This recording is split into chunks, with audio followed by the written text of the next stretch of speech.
অভাব কাকে বলে জানেন? অর্থনীতি ক্লাসে বয়স্ক একজন টিচার ক্লাসরুমে ঢুকে একজন ছাত্রকে জিজ্ঞেস করলো, বাবা বলো তো অভাব কাকে বলে? ছেলেটি তখন উত্তরে বলল, অর্থনীতিতে বস্তুগত বা অবস্তুগত কোন দ্রব্য পাওয়ার আকাঙ্ক্ষাকে অভাব বলে। শিক্ষক তখন তাকে আবার বলল, এটা তো অর্থনীতির ভাষায়, সাধারণ ভাষায় অভাব কাকে বলে? অর্থাৎ অভাব বলতে তুমি কি বোঝো? ছেলেটি তখন মাথা নিচু করে বেঞ্চের দিকে তাকিয়ে রইল।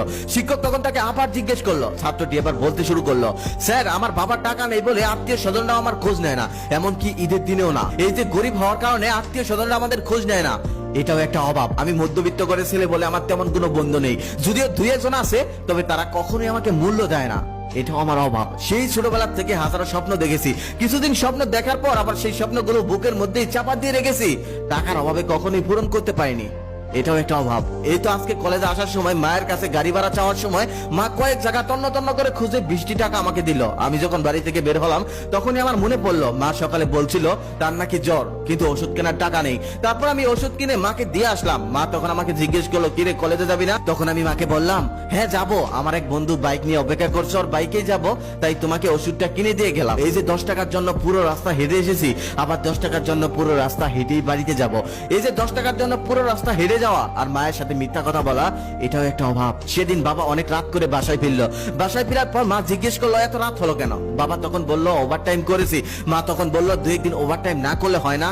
বাবা তখন বললো, ওভারটাইম না করলে সংসার চালাবো কি করে, সংসার চলবে কি করে? এই যে সামান্য কিছু টাকার জন্য বাবার অতিরিক্ত পরিশ্রম করাটাই অভাব।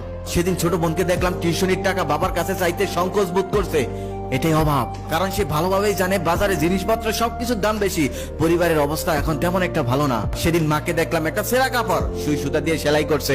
আমি তখন মাকে বললাম, মা কাপড়টা তো ছিঁড়ে গেছে, এই কাপড়টা ফেলে দিতে পারো না? মা তখন বলতেছে, কি বলিস, এই কাপড়টা তো এখনো ভালোই আছে, একটু ছিঁড়ে গেছে, শুধু সেলাই করে নিলেই তো হয়ে যাবে। এই যে ছেঁড়া কাপড়টাকেও মা ভালো কাপড় বলছে, এটাও আমাদের অভাব। বন্ধু বান্ধবের দামি স্মার্টফোনের বেড়ে আমার সামান্য একটি বাটন ফোন ইউজ করতে হয়, বন্ধু বান্ধবের সামনে এটা বের করতে পায় না, বের করলে হাসাহাসি করে, এমনকি কল আসলেও দূরে গিয়ে কলটা রিসিভ করতে হয়, এটাই আমার অভাব। ছেলেটির কথা শুনে পুরো ক্লাস থমথম হয়ে গেল, সবার চোখে জল। সত্যি আমাদের সহপাঠীদের মধ্যে এমন অনেক ছেলে মেয়ে আছে যারা অনেকদিন চেয়েও পরিবারের থেকে সামান্য কিছু টাকা পায় না, বছরের পর বছর নিজের স্বপ্নগুলো বুকের মধ্যে চাপা দিয়ে রাখতে হয়, তবুও তারা অন্তরে কষ্ট চেপে রেখে সবার সাথে হাসি খুশি দিন কাটায়। আমি যখন ক্লাসে 8-এ পড়তাম তখন হুট করে আমার এক বন্ধু লেখাপড়া ছেড়ে দেয়, তারপর থেকে তার সাথে আর কখনোই দেখা হয় না। সেদিন হুট করে দেখা হলো, অনেক কথা হলো। এক পর্যায়ে তাকে আমি জিজ্ঞেস করলাম, এখন কি করিস? সে তখন বললো, আমি একটা গ্যারেজে কাজ করি। তখন আমি বললাম, তখন যদি ভালোভাবে লেখাপড়া করতি তাহলে এমনটা হতো না, আজকে হয়তো ভালো কিছু করতে পারতি। তখন সে দীর্ঘশ্বাস ছেড়ে বলল, দেখ আমি কি লেখাপড়ার সাথে ছেড়েছিলাম?